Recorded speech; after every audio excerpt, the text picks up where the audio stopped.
السلام علیکم ورحمۃ اللہ وبرکاتہ۔ بسم اللہ الرحمن الرحیم۔ ناظرین، اس ویڈیو میں ہم آپ کے سامنے ایک سوال کا جواب پیش کریں گے جو ہم سے پوچھا گیا ہے نعت علی علیہ السلام کے سلسلے میں۔ سوال یوں پوچھا گیا ہے کہ کیا نعت علی پڑھنا شرک ہے؟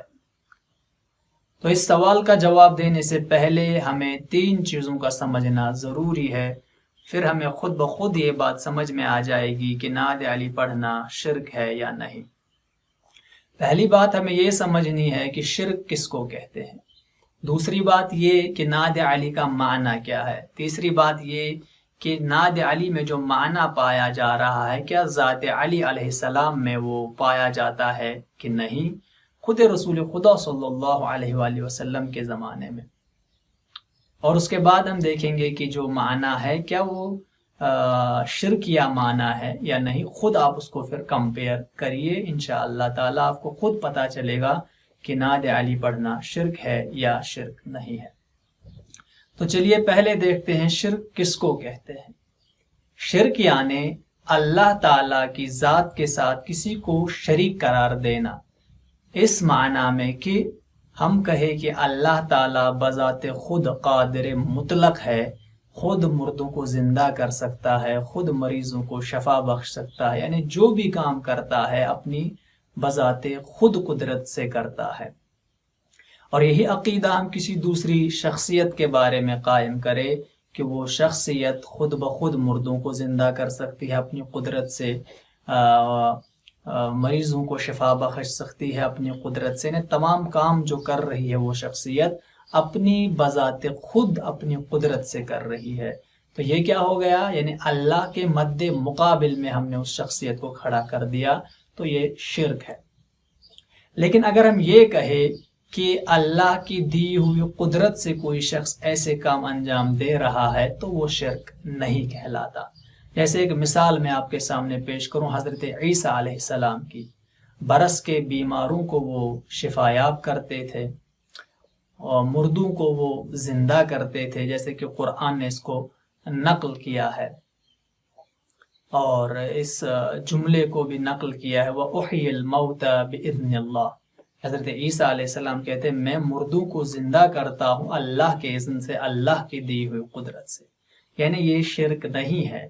شرک وہ ہے کہ جب ہم کسی ذات کو ذات پروردگار کے مقابلے میں کھڑا کر دیں۔ لیکن اگر ہم کہیں کہ کوئی ذات، کوئی شخصیت اللہ کی دی ہوئی قدرت سے ایسے کام انجام دے رہی ہے تو وہ شرک نہیں ہے۔ تو یہ شرک کا معنی ہوا۔ اب آتے ہیں نعت علی علیہ السلام کی طرف۔ نعت علی کیا ہے اور اس کا معنی کیا ہے؟ نعت علی جو ہمارے معاشرے میں مشہور ہے، صغیر کبیر، اس میں کچھ الفاظوں کا اضافہ کیا گیا ہے صوفیوں کی طرف سے، علماء کی طرف سے، تو اہل سنت بھی اس کو پڑھتے ہیں، اہل تشیع بھی اس کو پڑھتے ہیں، لیکن جو کتابوں میں وارد ہوا ہے، حدیثوں کی کتابوں میں، وہ یہ سب جملے وارد ہوئے ہیں۔ بسم اللہ الرحمن الرحیم۔ نعت علی مظہر العجائب تجدہ اونا لک فی النوائب کل ہم وغم سینجلی۔ کہ علی علیہ السلام کو پکارو، وہ مظہر عجائب ہے، ان کو آپ مشکلوں میں مددگار پائیں گے، تمام مشکلیں ختم ہو جائے گی، تمام غم ختم ہو جائیں گے، یہ اس کا معنی ہے۔ تو اب ہم دیکھتے ہیں کہ یہ جو معنی ہے کیا علی علیہ السلام کی ذات میں یہ پائے جاتے ہیں یہ چیزیں خود رسول خدا کی زندگی میں، پھر آپ اس کو کمپیئر کریے کہ کیا یہ شرک ہے یا نہیں۔ تو پہلا ہی لفظ جو ہے نعت علی، علی علیہ السلام کو پکارو، تو کتنی ہی جگہ ایسی ملے گی رسول خدا صلی اللہ علیہ وآلہ وسلم کی زندگی میں جہاں پر انہوں نے علی علیہ السلام کو پکارا ہے۔ خود جنگ احد میں جب تمام لوگ چھوڑ کے چلے گئے رسول کو، مولا علی علیہ السلام وہاں پر تھے، جہاں پر یہی نعت علی نازل ہوئی ہے۔ کوئی نہیں مدد کر رہا علی علیہ السلام کے سوا۔ خیبر میں 39 دن خیبر فتح نہیں ہو رہی ہے، تو 40ویں دن رسول خدا فرما رہے ہیں آئین علی بن ابی طالب، علی علیہ السلام کہاں ہیں، ان کو پکارا جائے۔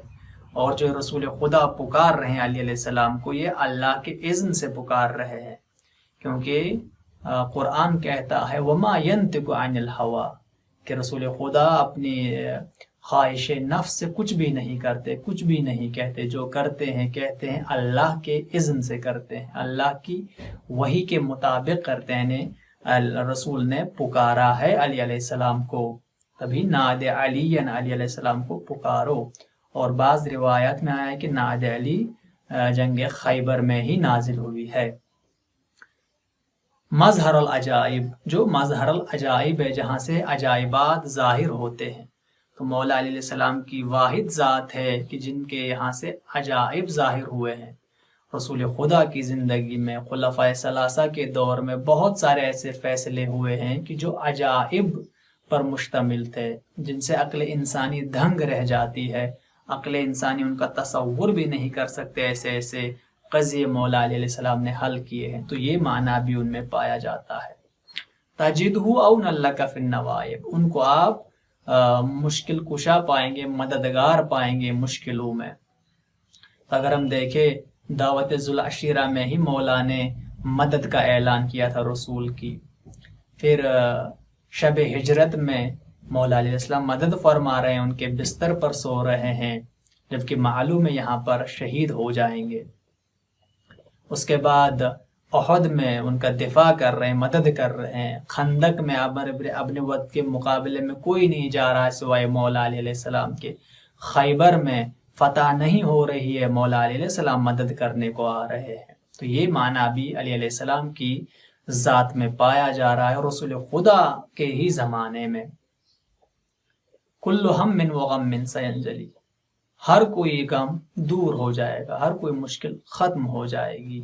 یہ بھی علیہ السلام کے ہی ذریعے سے، کیونکہ رسول خدا صلی اللہ علیہ وآلہ وسلم کے مددگار تھے علیہ السلام۔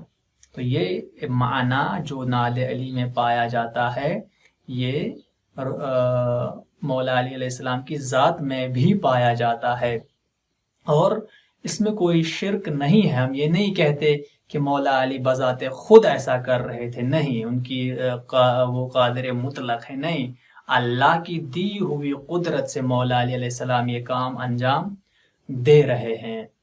تو شرک کا مطلب یہ تھا کہ ہم اللہ کے مقابل میں کسی ذات کو کھڑا کر دے، لیکن ہم کہتے ہیں اللہ کی دی ہوئی قدرت سے مولا علیہ السلام یہ کام انجام دے رہے ہیں۔ اس کا شرک کے ساتھ کوئی بھی تعلق نہیں ہے۔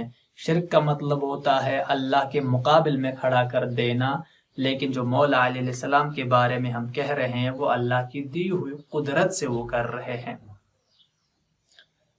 اور اہل سنت علماء بھی ناد علی کو پڑھنا جائز سمجھتے ہیں، اور اہل تشیع مجتہدین بھی اس کے بارے میں فتویٰ دے رہے ہیں کہ اس میں کوئی شرک یا معنی نہیں پایا جاتا، آپ اس کو پڑھ سکتے ہیں، ہر وقت اس کو آپ اپنے اذکار میں شامل کر سکتے ہیں۔ امید ہے کہ آپ اس جواب سے مطمئن ہوئے ہوں گے۔ والسلام علیکم ورحمۃ اللہ وبرکاتہ۔